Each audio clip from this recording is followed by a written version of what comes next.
Saudações florestais do Brasil, aqui é Lucas Monteiro. Carla Castro.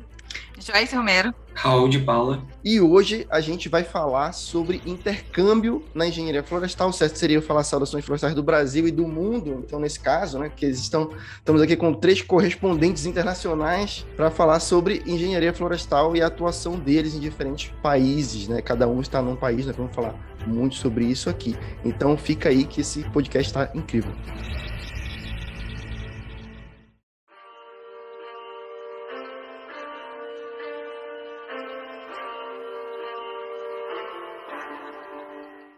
Bom, como eu falei, nós estamos aqui com 3 engenheiros florestais que estão em diferentes países do mundo, né? E eu sempre tive muita curiosidade para falar sobre como é a vida do engenheiro florestal em outros países, né? E a gente está aqui com a oportunidade de tirar várias dúvidas, eu tenho várias curiosidades, várias perguntas para fazer para eles sobre isso, e a gente vai bater esse papo aqui hoje. Mas antes eu queria falar para vocês, quem está acompanhando a gente no YouTube ou no Spotify, enfim, dizer que a gente tem um podcast, né? Você pode acompanhar tanto pelo YouTube quanto pelo Spotify ou qualquer outro agregador de podcast, pode ouvir também direto lá no nosso site, no florestalbrasil.com. Então, se inscrevam lá no nosso canal no YouTube, é só procurar por Florestal Brasil no YouTube, também no Spotify, se inscrevam lá. O Florescast é o primeiro podcast de engenharia florestal do Brasil, exclusivo sobre engenharia florestal no Brasil. Então a gente fica muito feliz de ter a participação de vocês. Galera, eu queria que vocês falassem primeiramente onde cada um vive, né? Eu queria fazer esse suspense no início para a galera tentar adivinhar aí onde vocês moram, mas que cada um explicasse aonde mora atualmente, né? E como chegou, né,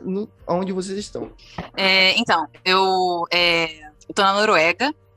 Hoje em dia eu moro em Oslo, mas eu trabalho em Ås, que é uma cidade perto daqui. E eu sou pesquisadora PhD na Norwegian University of Life Science, NMBU. O meu PhD eu foco em melhorar o manejo florestal da Noruega inteira. Então, assim, tem muitas considerações dentro disso, mas é basicamente isso.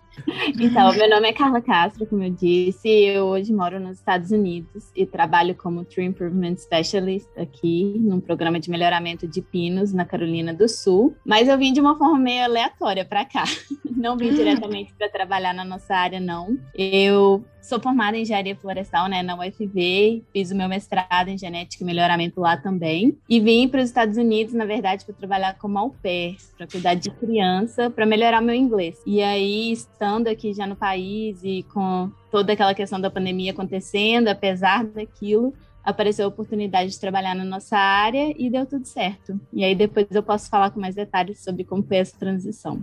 Legal. E o Raul?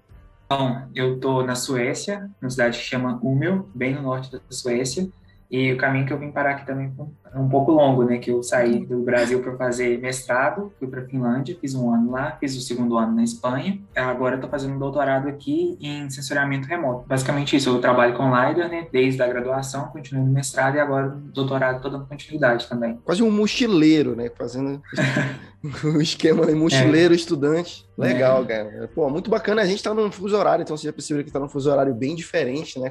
A gente demorou para conseguir encontrar um horário que fosse bom para todo mundo, né? Porque ou o cara tá dormindo, ou então tá trabalhando. Então, a gente tá gravando num horário aqui bem alternativo, mas muito legal, cara. Eu acho muito bacana essa experiência, né? De morar fora. É um negócio que eu sempre quis fazer na faculdade, acabou não rolando por vários motivos. E eu sempre tive muita curiosidade disso, né? Sempre tive muita vontade de morar fora do Brasil e tal. Imagino que vocês, por estarem realizando isso também, são pessoas que são um pouco mais desapegadas a isso, né? Muita gente tem esse medo, né? Pô, vou morar fora, mas e a família? E os amigos e tal? Não conheço ninguém lá e tudo mais, né? Mas a primeira coisa que eu queria trazer pra cá, que eu já consegui perceber só nesse início dessa conversa com vocês, é uma questão da proficiência em um outro idioma e geralmente o inglês. Qual a importância para vocês, né, na carreira de vocês, pra vocês chegarem onde vocês chegaram, de saber se comunicar em inglês? Isso realmente é um diferencial? É necessário? Como é que... Ou assim, não, dá para ir aprender lá. Como é que é?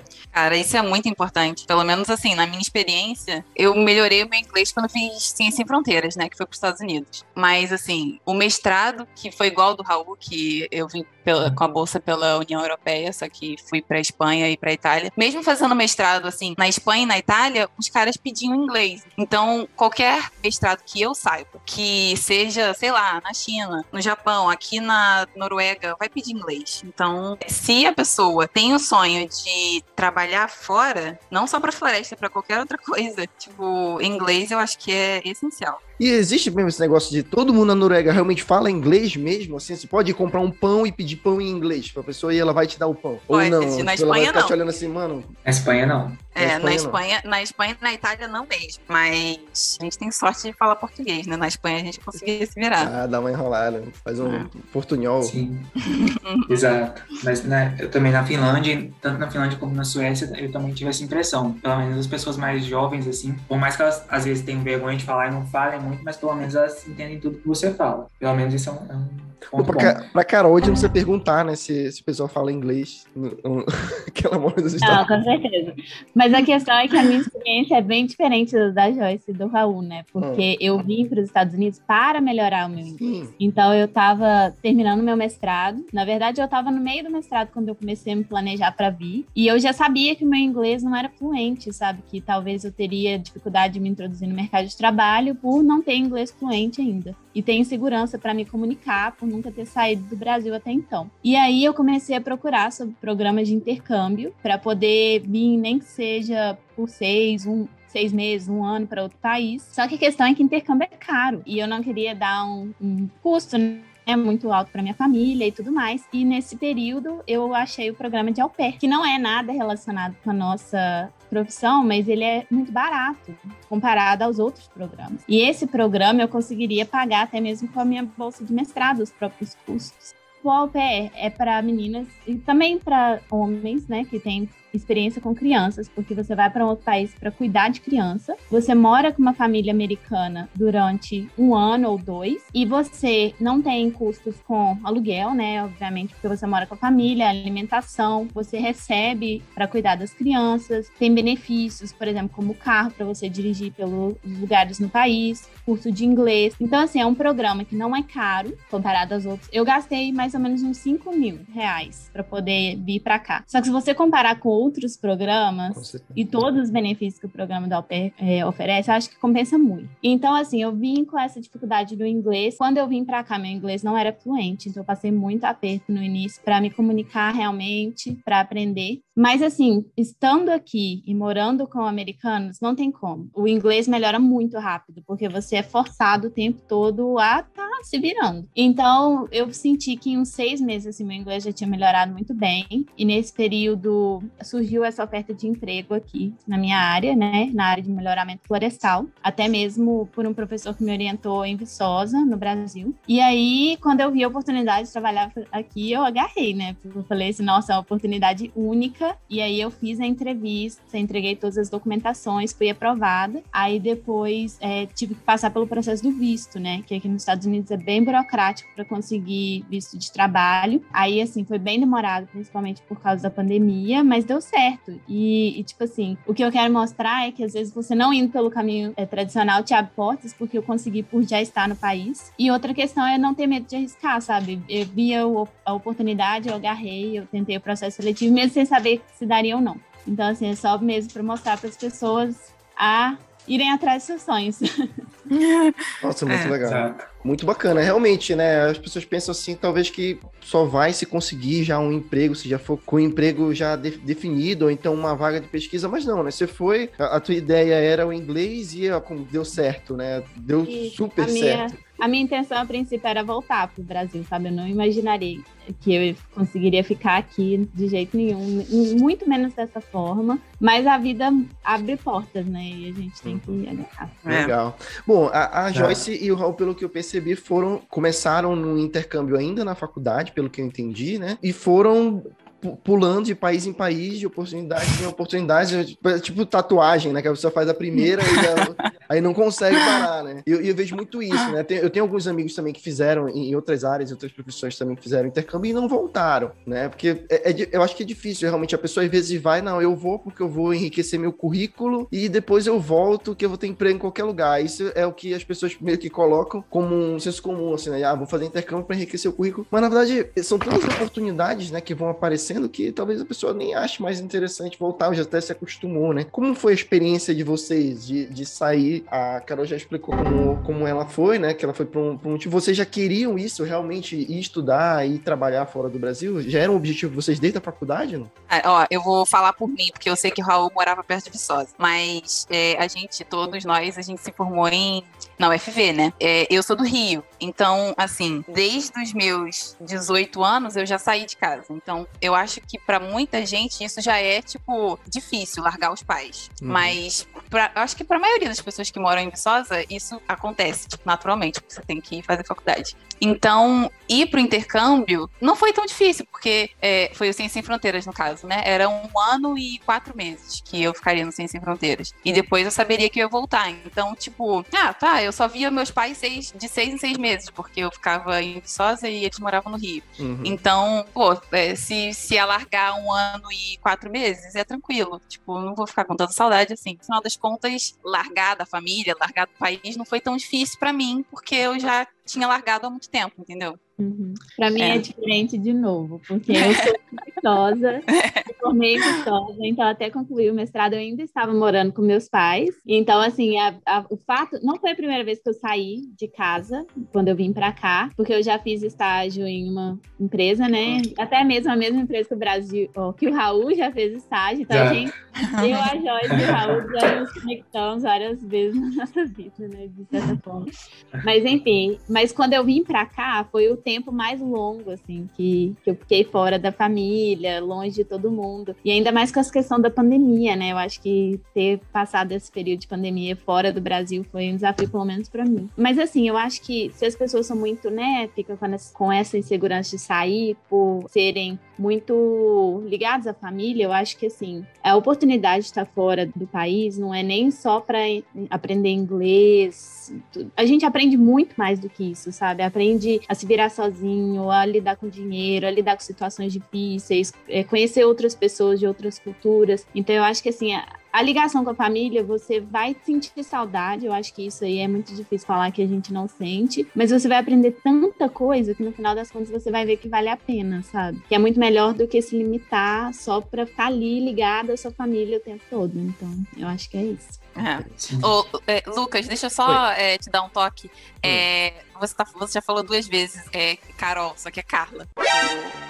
Mentira. Não, é verdade. É Carla? Por que você não me falaram antes? Aqui é Lucas Monteiro. Carla Castro. Joyce Romero. Raul de Paula. Olha, você pode interromper. Tá, tudo bem. É porque tá abreviado aqui, C. Castro. Não, você não é o primeiro que é meu nome. Cabeça. Olha, desculpa. Não tem problema. Eu não vou cortar isso, vou ter que deixar, que as pessoas vão... Do nada mudou o nome da menina. Eu vou até... E eu anotei aqui, Carol. Olha, desculpa.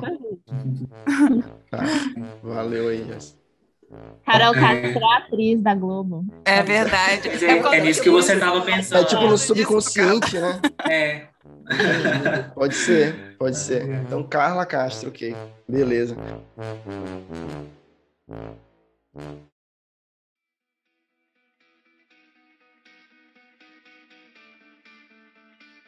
E, Raul, como foi, cara, pra tomar essa decisão, assim, já era uma vontade tua também? Então, sempre foi uma vontade, assim, desde quando eu fazia, às vezes, ensino médio, assim, eu já tinha vontade de sair do Brasil, só para passar um tempo fora, né, eu não tinha vontade de realmente morar fora do Brasil. Aí, lá em 2014, né, quando tava rolando Ciências Sem Fronteiras ainda, eu tive a oportunidade, tinha um nível de inglês, cheguei a ser admitido e não fui, desisti na última hora. Eu também, você acredita? Olha só. Pro Ciências Sem Fronteiras, Carla? Pra Irlanda, gente. E foi por causa de um relacionamento na época, nunca façam isso. Né? Oi, verdade. No meu caso, foi por causa que eu morava muito perto da minha família, eu não me imaginava passando muito tempo longe deles, né? Minha família mora perto de Viçosa. Mas aí eu fui fazer o estágio no Paraná, onde eu fiquei 1 ano morando longe da família, inclusive onde a Carla também fez estágio. Aí ali que eu vi que, assim, eu conseguia passar um tempo maior longe da minha família, e eu morava no Brasil, mas eu ficava 6 meses sem ver meus pais, sabe? Então aí eu já pensei, poxa, se eu moro no Brasil e fico 6 meses sem ver meus pais, eu consigo morar fora e ficar 1 ano às vezes. Aí eu fui procurando, né, programas de mestrado, que eu queria fazer pesquisa, e acabei encontrando esse. E foi assim que eu me formei. Santo estágio, hein? É engraçado, né? Estágio. É engraçado, né? Porque, assim, eu não sei se realmente é a realidade. A Carla pode até me ajudar nisso aí, mas a gente vê muito em filme, né? A gente tá acostumado a ver em filme aí da Sessão da Tarde, enfim, qualquer filme americano, né? Que tem muito isso, do jovem, quando vai fazer faculdade, ele vai para outra cidade, né? Vai para outro estado, muitas vezes, né? E isso, pelo que a gente vê em filmes, em séries, é normal pro americano, já é um negócio que quando o cara tem um filho, ele já sabe que o filho dele, quando fizer 18, 16, 17 anos, ele vai sair fora, né? Vai para outro lugar, vai para outra universidade, tipo assim, já faz parte da rotina deles. É realmente assim, porque no Brasil eu vejo que não é muito, né? A ideia da pessoa... Agora, os programas de inscrição nas universidades, com o Enem, né, no Brasil, facilitou muito isso, que a pessoa podia facilmente se inscrever em outras universidades. Antes não, você tinha que viajar para aquela cidade, fazer o vestibular lá, esperar ser aprovado para depois pensar aí. E hoje não, né? A pessoa já se inscreve, a pessoa tá numa cidade, vou me inscrever lá no Nordeste, quero estudar lá. Quero ir para lá, e a pessoa consegue, né? Então, como é que é essa realidade aí? É assim também? É realmente dessa forma? Então, eu acho que aqui também depende muito de onde a universidade está localizada e onde a família mora, né? O estudante mora. Eu vejo que, por exemplo, em cada estado aqui, eles também têm as principais universidades e assim, eles têm a mente muito aberta de tentar aplicar para várias delas. Mas eu também vejo que se eles moram perto de uma universidade e aquela universidade ali é boa, é de qualidade, eles também tendem a ficar perto de família, sabe? Tendem a ficar no estado. Então, eu acho que varia muito de pessoa para pessoa. Eu já conheci pessoas aqui que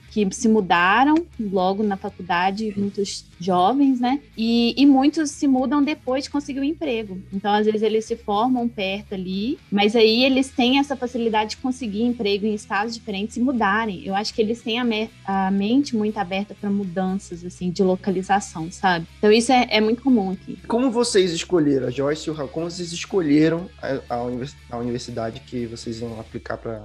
Ou foi uma indicação de alguém? Como é que foi? Vocês conhecem um ranking chamado QS Ranking, que é das universidades? Tipo, tem como você... Enfim, eu cacei esse ranking, um ranking qualquer. Porque eu acho que todos esses rankings mais ou menos têm a posição da universidade mais ou menos igual. Aí tem como, tipo, nesse ranking, filtrar por área. E daí você filtra por engenharia florestal e agronomia, alguma coisa assim. Aí eu vi acho que 20 primeiras universidades, assim, no ranking. Porque pra fazer o meu PhD, eu pensei, tem que ser um lugar legal. Porque, tipo, sei lá, é o PhD, né, cara? É uma parada que tem um peso. Então, eu vi as primeiras 20 universidades, assim, tipo, do mundo e fiz uma listinha. Tipo, salvei no meu histórico as páginas de candidatura de PhD de cada universidade. Daí, todo dia eu ia ver se tinha alguma coisa nova. E daí o primeiro PhD que eu candidatei foi esse que eu peguei na Noruega. Eu nem considerava a Noruega como... depois que eu fui chamada que eu considerei se, valeria a pena vir e tal. O fato de eu conseguir... Então você não foi pela que foi a mais fácil. Vou colocar aqui na mais fácil de entrar. Não foi realmente que foi vou na melhor, nas melhores, pelo menos. Não fez uma lista das melhores e... Não, com certeza. Porque também, na minha cabeça, assim, se eu fosse chamada para uma universidade que é mais ou menos e tal, talvez eu ficasse tentada a aceitar. Então, tipo, eu só tentei as que eu realmente gostaria e com, tipo, tópicos de PhD que eu realmente queria. Daí, para não ficar tentada, caso eu conseguisse. Ô, Joyce, e você está conseguindo fazer o PhD só em inglês, né? Ou você teve que aprender também a língua local? Não, é só inglês. Aqui, tipo, até se eu, no final das contas, depois do PhD, quiser um pós-doc, quiser, tipo, ser pesquisadora de algum instituto, alguma coisa assim, é tudo em inglês. Mas você fala alguma coisinha de...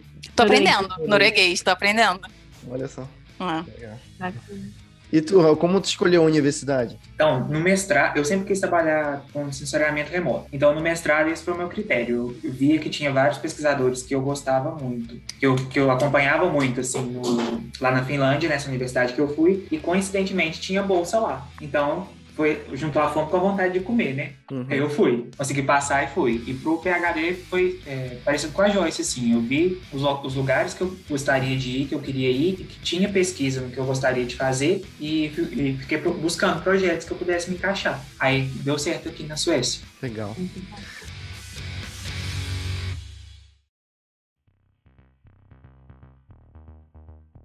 Bom, galera, o que eu queria falar agora é dos perrengues. Eu imagino que quem mora fora do Brasil deva passar por muitos perrengues. Eu, por exemplo, eu nasci em Belém do Pará, mas eu moro hoje em Curitiba. E só disso aí já tenho diversas histórias de coisas que aconteceram por conta dessa diferença de cultura dentro do mesmo país, né? E, enfim, tudo que envolve mudar de cidade, mudar de estado. E imagina vocês que estão em outros países com culturas realmente totalmente diferentes, né? O que vocês encontraram aí de coisas que vocês podem trazer, assim, de situações inusitadas por ser um brasileiro morando na Noruega, na Suécia e nos Estados Unidos? Eu posso começar, então.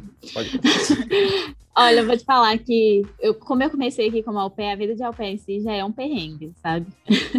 Mas, assim, eu morei no Michigan primeiro, então ter que lidar com a neve foi o primeiro desafio para mim, porque no Michigan neva muito, então dirigir na neve, lidar com tudo isso foi, assim, uma loucura. Mas eu acho que a questão de ser brasileira em si, morando lá, eu tô falando primeiro daquela fase. Eu acho que não foi tão difícil, porque tem muita comunidade brasileira aqui nos Estados Unidos, então as pessoas já estão acostumadas aqui com os imigrantes. Acho que no mundo todo, né? Acho que até no, sei lá, na Antártida se encontra vários brasileiros. Em qualquer lugar. Então, aqui tem muita coisa assim. No Polo Norte tem uma lojinha de brasileiros no Polo Norte. Isso, então eu acho que assim, a adaptação foi, né, normal, a língua, a neve, ao clima e tudo mais, mas eu fiz muita amizade com brasileiros aqui, vi muita coisa assim, restaurante brasileiro, supermercado brasileiro, então isso foi muito bom. E aqui na Carolina do Sul, já trabalhando, né, na minha profissão, eu acho que os maiores perrengues são os do dia a dia mesmo, de ter que ir para campo. Aqui, por exemplo, eu tenho um tratorzinho que eu dirijo. Então, aqui vai Carla para campo, às vezes, para fazer os negócios, aí eu tenho que ir lá, dirigindo meu tratorzinho e fazer, às vezes, a manutenção do meu teste e tudo mais. Então, eu acho que isso é uma coisa que eu nunca teria que fazer no Brasil, que eu já passei vários perrengues tendo que fazer isso. Já fui mordida por cachorro aqui nos Estados Unidos, coisa que eu nunca imaginei. Gente, isso aí é intoxicação. Fui mordida por cachorro na perna. Mas durante o trabalho? Não, eu tava numa fazenda, aí, só que essa fazenda tinha mais pessoas, né? A minha sorte é que eu não tava sozinha no lugar. Aí eu saí do carro, assim, entrei na fazenda, e aí na hora que eu tava indo pra casa principal, vieram 3 cachorros, e correram atrás de mim e morderam a minha perna. E aí, você imagina, né, a situação. Aí eu também, aquela desespero, e falando em inglês e tudo mais, então é por isso que é importante, às vezes, saber se comunicar, porque já passei aperto com neve, com cachorro, fazendo as coisas do meu trabalho, então, assim, perrengue é o que mais tem. E você, Joyce e Raul, o que vocês têm de história para contar? Cara, eu já sabia que você ia perguntar isso. E eu fiquei pensando o dia todo se tinha algum perrengue pra eu contar. Mas eu acho que eu tenho muita sorte. Porque, olha, da bolsa do mestrado, por exemplo, tipo, eles arrumaram tudo pra gente. Ciência Sem Fronteiras era tudo arrumado pra gente. Então, assim, aqui, tipo, eles tratam imigrante muito bem, pelo menos aqui na Noruega, né? Na Espanha e na Itália. Às vezes eles olham meio torto, assim, pra gente, mas...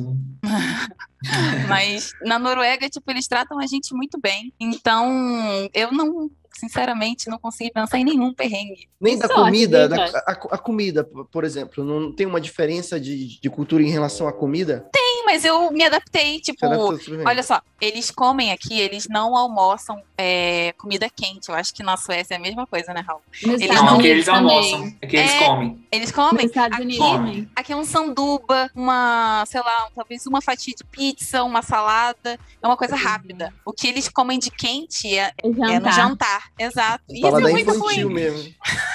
Isso é um desafio mesmo, porque, por exemplo, quando eu tava na au pair ainda, eu adaptava a minha rotina, né? Então eu almoçava direitinho, eu fazia a minha comida. Mas agora, trabalhando mesmo, não tem como, eu tive que me adaptar à rotina deles. Então, tipo assim, eu levanto todo dia, tomo um café mais reforçado, porque eu já sei que eu vou ter um lanchinho de almoço, sabe? Então, assim, pra pessoa que tá acostumada a almoçar, esse realmente é uma mudança drástica. Aquele feijão com arroz, bife e ovo, né?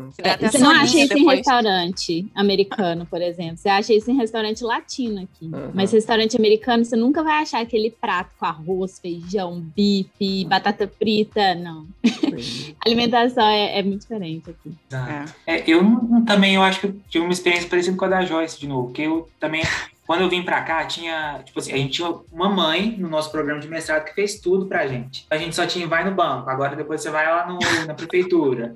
Eu já tava, assim, era só a gente ir, então foi tudo muito fácil. Mas agora, em relação à língua, eu lembro no primeiro dia, eu nunca tinha saído do Brasil, no primeiro dia que eu cheguei na Europa, cheguei na Finlândia, eu fui no mercado e eu queria comprar alho. E tinha uma mulher que tava me ajudando, que ela era como se fosse... Ela era uma estudante que tava recebendo um dinheiro ali pra estar ajudando os intercambistas, né? E eu queria comprar alho, só que eu nunca tinha falado alho em inglês, eu nunca precisei desse vocabulário. Aí eu, tentando descrever pra ela, eu falei que eu queria aquela coisa que a gente põe em volta do pescoço pra espantar vampiro. Sério, Raul?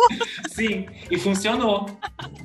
Gente, chocada. Mas assim, no primeiro dia, eu não tinha nem internet pra olhar no Google o que era alho. If you speak slowly, Okay. I understand very well. Very good. Nossa, mas no primeiro dia, a primeira coisa que você foi caçar era alho, meu Deus. Eu Eu tinha tinha que esperado. comer. Eu precisava de alho, Raul. Ah, pra cozinhar. Mas aí eu cheguei no apartamento que eu ia morar, não tinha ninguém. Eu fui a Fazer um primeira pão de pessoa alho. exatamente a chegar. Aí eu tinha toda a comida. Tinha o arrozinho e tal, o alho pra fazer minha comida, né? Que como bom brasileiro eu gosto de comer o almoço. Faz Que a gente não tinha nenhuma panela. Eu fiquei um final de semana comendo pão com queijo Com alho. e leite.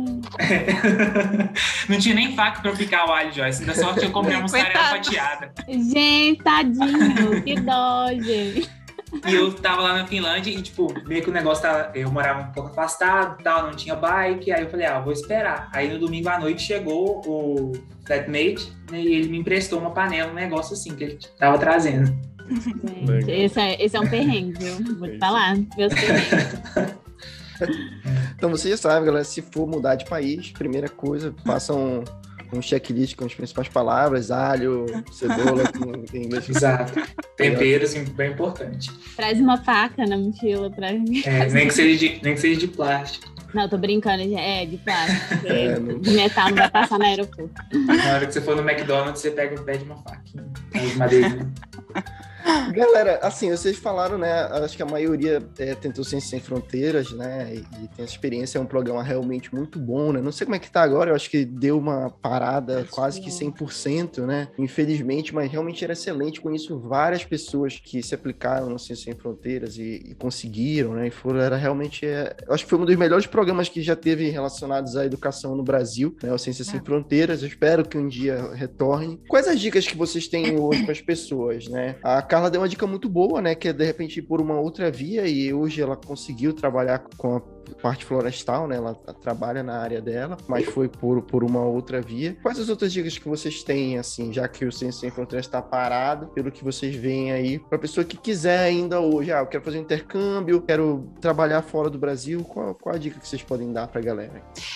Assim, eu vou falar da experiência de quem gostaria de ser pesquisador, porque foi o que eu passei. Durante a graduação, eu sempre fiz...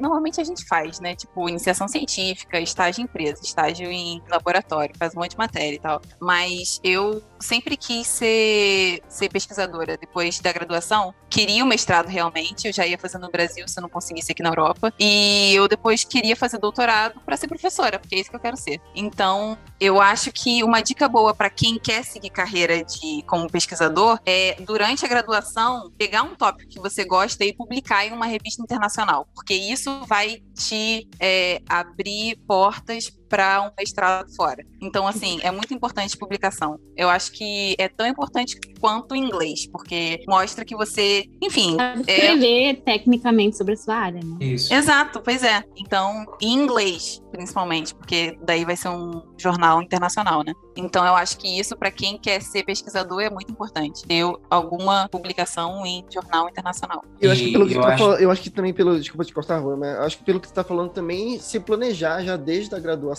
né?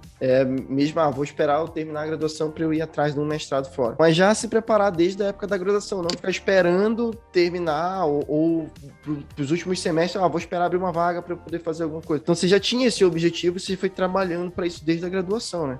Até porque esses programas de mestrado aqui da Europa, eles abrem uma vez ao ano, que é normalmente em outubro. Então você tem que se planejar. Você sabe que você tem outubro para começar a fazer. E as documentações são muitas. Você tem que pegar os seus diplomas, os seus históricos e traduzir traduzir tudo, enfim, não é só uma tradução simples, né? É uma tradução Juramentada. e é juramentada, isso que é caro pra caraca. Então, tipo, você gasta um dinheiro, um tempo pra fazer isso tudo. Então, você já tem que se preparar. Mas eles deixam um tempo aberto as inscrições. Vai de outubro até dezembro, mais ou menos. Entendi. Então, dá para se preparar. Mas durante o curso, durante a graduação, eu acho que todo mundo já pensa assim, né? Se gosta mais da pesquisa ou gosta mais de empresa. Eu acho que todo mundo, né? Sim. Já tem uma ideia do que quer fazer. Sim. E eu queria falar que, tipo, aqui a galera da graduação, ela não publica. É muito raro achar Pois é. alguém da graduação que publicou. Muitas vezes as pessoas não publicam nem no mestrado. Pois é, E, então, Tá o falando da brasileiro... Europa ou no Brasil? Eu tô falando na na Europa. Europa. Sim, uma coisa que eu fiquei super surpreso, que eu achava que aqui na graduação a pessoa já saía no nível que é como se fosse o doutorado, né? Uhum. Nosso, que é tipo assim, uma síndrome de inferioridade que a gente tem, mas não, isso não é verdade. E então, quando a gente chega assim, num programa de mestrado, para uma inscrição, que a gente tem um artigo, mesmo que a gente não seja o primeiro autor, isso conta muito ponto, muito bom. Exato. E a pessoa já olha pra gente com outros olhos. Uhum. Bacana, não sabia disso. Eu também não sabia. Cara, isso é um ponto muito, muito importante que o Raul falou, porque brasileiro no geral, engenheiro florestal também, obviamente. Brasileiro no geral tem muita vantagem na Europa, porque justamente a gente faz matéria da engenharia florestal que aqui eles nem veem, tipo, tecnologia, conservação é normalmente o que eles veem mais aqui, mas tipo, restauração de área degradada eles nunca veem, ou meteorologia, um troço que é tipo assim, totalmente além do que eles, sabe? Então eles têm uma falta de conhecimento básico que a gente como engenheiro florestal no Brasil tem muito conhecimento, sabe? Uhum. Principalmente assim, porque aqui a graduação deles é 3 anos, né? No Brasil são 5. Então, eles graduam como cientista florestal em 3 anos, daí eles fazem um mestrado. Aí, enfim, mas engenheiro florestal aqui tem muita vantagem. A gente faz muita mais coisa, faz estágio, enfim. Não, eu vou te falar que aqui nos Estados Unidos a gente também não perde para a qualidade do ensino deles, não, tá? Depois que eu fui contratada, o meu chefe me pediu para fazer umas matérias na NC State, que é a Universidade da Carolina do Norte, para ver se eu tinha o conhecimento, porque na ideia deles, eles falaram assim, vou contratar uma brasileira, eu tenho que pagar para ela esse curso para ela nivelar com os americanos. Gente, tudo que eu tava vendo no curso, é claro que eles estavam dando uma aplicação para o cenário florestal americano, mas tudo que a gente estava vendo de teoria mesmo no curso, eu já tinha visto no Brasil, entendeu? Então depois no final, assim, que o professor viu que eu tava me dando bem, e o meu chefe viu que eu tirei uma nota boa, ele falou assim, então tá bom. Mas tipo assim, durante o curso eu fui percebendo que a qualidade de ensino que a gente tem é equivalente, entendeu? A gente não tá perdendo nada em qualidade. This is Brasil!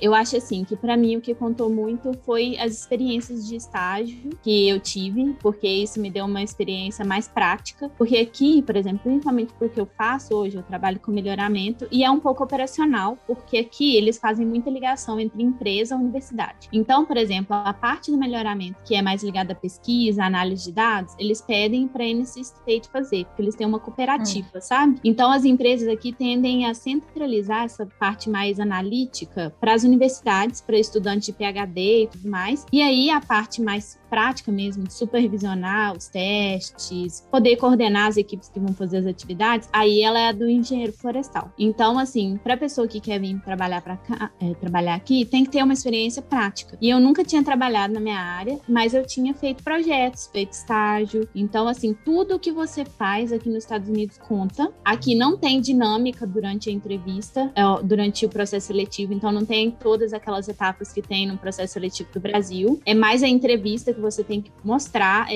muito das suas skills, né, que eles falam, as suas habilidades, e a sua comunicação, e também mostrar que você tem uma experiência prática que te coloca como apta a desenvolver o seu trabalho. Então, eu acho que são essas as principais questões. Aqui também pede muita documentação para conseguir emprego, pede histórico, coisa que nunca pedem no Brasil, pedem currículo, pedem carta de recomendação.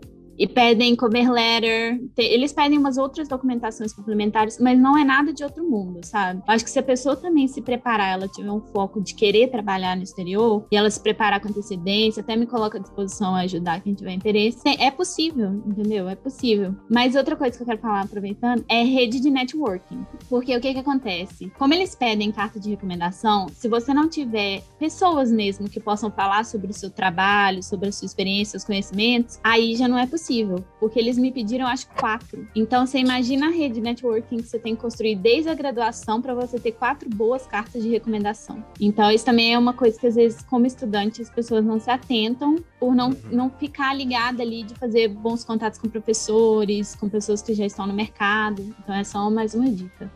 E a carta, Carla, que você manda, a cover letter que você manda, a recomendação, na verdade, né? É secreta ou você pode escolher a que você quer? Não, eu que escolhi. Ah, tá. Aí, tipo assim, as minhas escolhas, né, foram professores da universidade que me orientaram, foram pessoas que já estão no mercado de trabalho da área de melhoramento. Então, assim, quanto mais peso você tiver nessas cartas, mais chance você tem de ser aprovado. Como é esse negócio? Você falou carta secreta? Como assim? Você não escolhe quem vai fazer a carta de recomendação? Não, você escolhe, mas a pessoa que escreve a carta manda diretamente para a universidade ou para o empregador. Então você não lê a carta.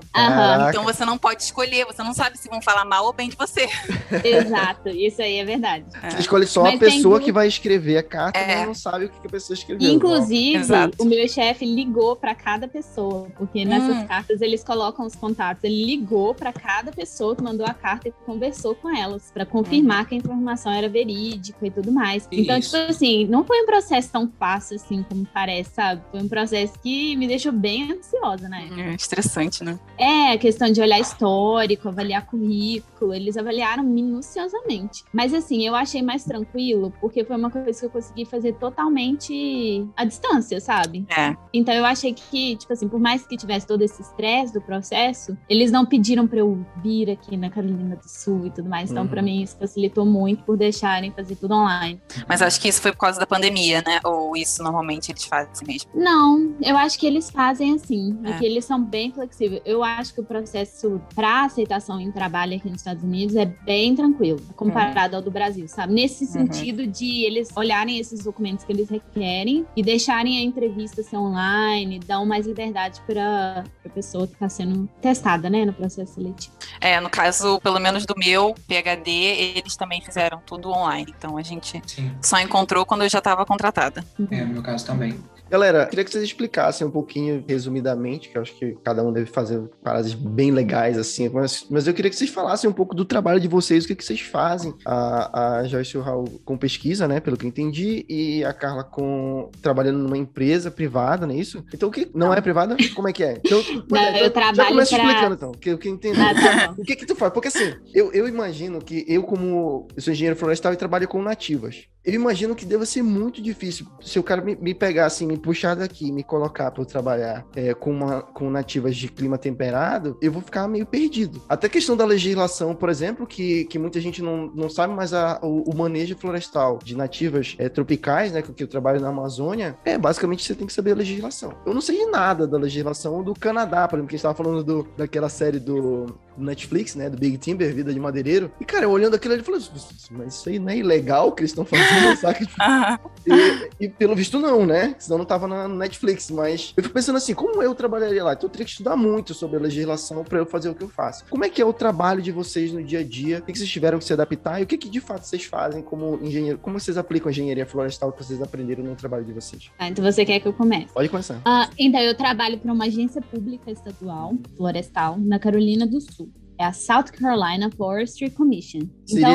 Seria tipo mais o IBAMA ou mais uma secretaria de meio ambiente estadual, municipal? É uma secretaria estadual, porque cada estado aqui tem esse órgão que lida, principalmente os estados que são mais florestais, né, mais ligados à agricultura, à área florestal. E aqui no sudoeste dos Estados Unidos é muito florestal, porque o clima é adequado, as espécies de pinos, a maioria são nativas, a maioria não, mas tem muitas que são nativas e adaptadas adaptados nessa região. Então, aqui é muito, o setor florestal movimenta, assim, bilhões de dólares por ano. Então, a Carolina do Sul, ela tem um setor florestal também muito forte, tem algumas empresas privadas que trabalham aqui, principalmente em produção de mudas e sementes de pinos, também oferecendo serviços, né, de consultoria para produtores rurais, porque aqui nos Estados Unidos, a maioria das terras, né, agriculturáveis e florestais são privadas. Então, no Brasil, a gente está acostumado a ter uma indústria florestal que é basicamente regular, administrada, né, por empresas, grandes empresas florestais. E aqui nos Estados Unidos, não.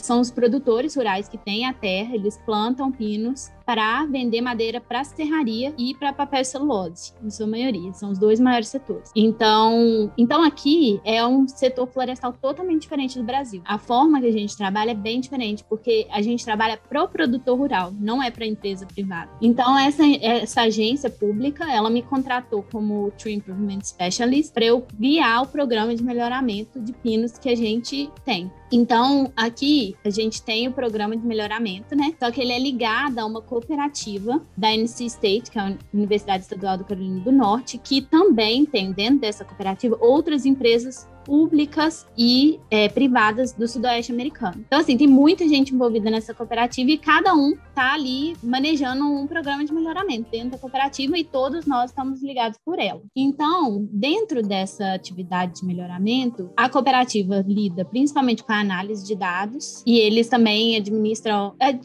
direcionam a gente, né? Porque dentro de cada organização tem uma pessoa como eu. E aí, a minha parte é fazer o programa dentro da South Carolina Forest Commission acontecer. E aí a gente também tem um pomar de sementes. Então eu que organizo o plantio dos testes de progênies, eu que organizo a manutenção, eu que organizo a mensuração dos testes, tudo que é relacionado a teste de progênies e as outras atividades ligadas ao melhoramento sou eu que gerencio. Porque todos os melhores genótipos que a gente seleciona, a gente traz para o nosso pomar de sementes, e nesse grande pomar que a gente tem, a gente produz as sementes, né, melhoradas, e a gente vende elas, na verdade a gente produz as mudas a partir delas e vende com um preço reduzido ao produtor rural dentro da Carolina do Sul. Faz sentido? Legal. Sim, bem legal. Mas então, assim, é um grande processo e eu ajudo tanto no pomar quanto nessa questão do programa de melhoramento. Então, essas são as minhas principais funções. Eu entendi um trabalho semelhante, mais ou menos, ao que a Embrapa faz no Brasil, né? Com os produtores rurais, mais ou menos, né? Uma assistência técnica. Isso. Assim.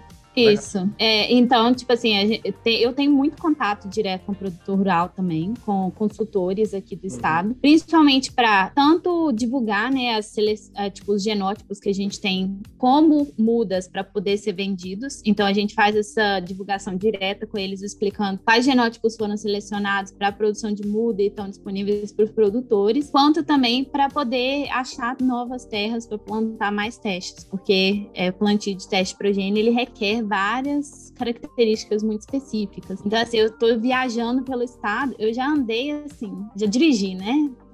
Pelo estado todo, praticamente, porque eu tenho que ficar dirigindo muito no meu trabalho. Então, assim, essa é uma outra questão, que a pessoa que tem que vir para cá, ela também tem que se adaptar ao trânsito daqui, que é muito diferente do Brasil, sabe? No Brasil, eu vim de uma cidade pequena, né, de Viçosa, que era uma cidade com trânsito meio caótico, mas tranquilo de dirigir. Aqui, eu dirijo em highway, trânsito rápido, o tempo todo. Então, tipo assim, esse no início também foi um desafio para mim muito grande, porque o trânsito é totalmente diferente aqui. O fluxo de carros é, assim, uma loucura. A gente se adapta, gente. A gente se adapta a tudo. E a Joyce e o Raul, então, você trabalha mais com pesquisa, é isso? No meu caso, a minha pesquisa é como melhorar o manejo florestal da Noruega, considerando os riscos das mudanças climáticas e de distúrbios naturais. Porque, assim, o manejo florestal daqui, como você já falou, é bem diferente do Brasil. Porque aqui o manejo é necessariamente de nativa, porque eles não plantam muda, porque é muito caro e elas demoram muitos anos para crescer, para, assim, atingir a idade de corte. A idade de corte aqui, sei lá, chega a 50 anos ou mais, alguma coisa assim. Então seria muito caro plantar, então eles simplesmente simplesmente deixam que cresça, assim, por regeneração natural. Então, o meu projeto é fazer o manejo dessas áreas, considerando as mudanças climáticas e os distúrbios naturais, que são, tipo, ataque de besouro, doença, incêndio florestal, tudo de distúrbio natural, nos modelos de volume e de produção, entendeu? Então, a ideia é conseguir melhorar o manejo do país inteiro, o manejo florestal, né, dessas áreas, do país inteiro, considerando esses dois principais problemas, mudança climática e distúrbio natural. E Joyce, mas esse manejo de nativa, ele é corte raso ou é seletivo, igual como é no Brasil? Como é que funciona aí? Tira tudo mesmo, todas as espécies de interesse, deixa lá, ou não? Ou também é seletivo? É seletivo, mas assim, espécies de interesse, tipo, porque normalmente aqui acaba nascendo, sei lá, 2 espécies. É muito diferente do Brasil. Então, o que eles selecionam é o volume mesmo. Tipo, tá, essa árvore tá grande o suficiente, corta. Então, não é tanto pela espécie, é também, né? Porque eles gostam de deixar sempre uma matriz, sei lá, dependendo do tamanho da área, enfim. É seletivo, não é corte total, né? Corte em área total, meu Deus, faz tempo que eu não falo isso. Mas eles selecionam, porque, enfim, eles precisam da regeneração natural também, né? Então não dá pra cortar tudo. Aí faz um enriquecimento depois daquela área ou não? Ou só deixa mesmo? Às vezes eles fazem enriquecimento se a área tem um bom index. Como é que é o nome, Raul? O índice de sítio? Exato, é o index de produção do lugar, sabe? Então, tipo, se as árvores crescem rápido naquele lugar, daí eles fazem enriquecimento porque eles vão ter um retorno financeiro mais rápido, né? E a tua atuação, Raul? Então, meu PhD dele é um pouco diferente, porque ele é cofinanciado por uma empresa aqui da Suécia. Vamos supor, a empresa paga metade do meu salário, a universidade paga a outra metade, e em troca a empresa pode, tipo assim, ela participa do projeto no sentido de estabelecer o que vai ser feito, né, o tópico. E a gente está buscando novas maneiras de fazer inventário florestal que requer o mínimo possível de visitas a campo, porque aqui a hora de trabalho é muito cara. Então é difícil você mandar assim muita gente para fazer um super inventário florestal, é muito caro. Então eles querem usar o mínimo de gente possível e fazer o inventário mais rápido possível. Gente, isso também é uma diferença muito grande que eu sinto daqui com o Brasil, porque a mão de obra também é muito cara. Então, como, tipo assim, aqui eu lido com contratação de gente para fazer as atividades, às vezes eu vejo que eles querem que, assim, eu condense e, assim, eles querem que eu contrate o mínimo de gente possível para fazer qualquer tipo de atividade, sabe? Então, aqui... Mas no Brasil também é assim, né?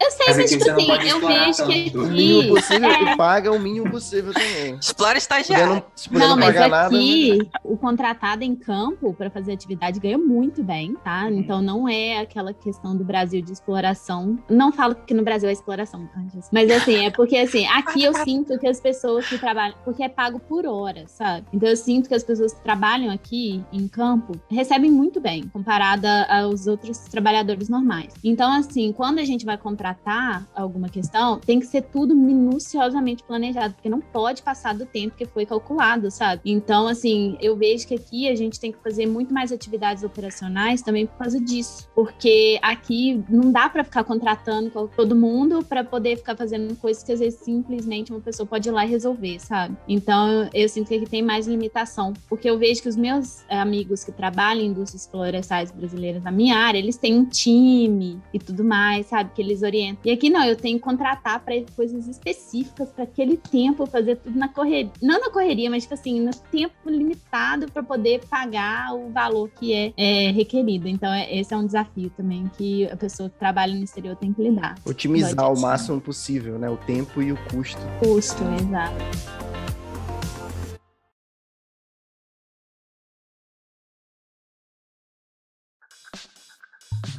Pô, galera, eu queria que vocês deixassem aí o último recado, se quiserem falar em redes sociais de vocês, onde as pessoas podem encontrar vocês, se quiserem seguir e tal, e tirar dúvidas, perturbar vocês. Eu quero trabalhar nos Estados Unidos, como é que eu faço? Como é que coloca isso? O que vocês quiserem falar, né, em redes sociais de vocês, fiquem à vontade, ou então para dar um recado final. Esse espaço aí é pra isso agora. Cara, eu tenho muita gente, não só do Brasil, mas muita gente da América Latina, não sei porquê, tem me procurado no Instagram pra perguntar, pra pedir dica. Eu não sei, talvez seja por causa daquela série nova do da Netflix que se passa na Noruega. As pessoas estão assistindo aquilo e ficam animadas. Qual é essa série? Ragnarok.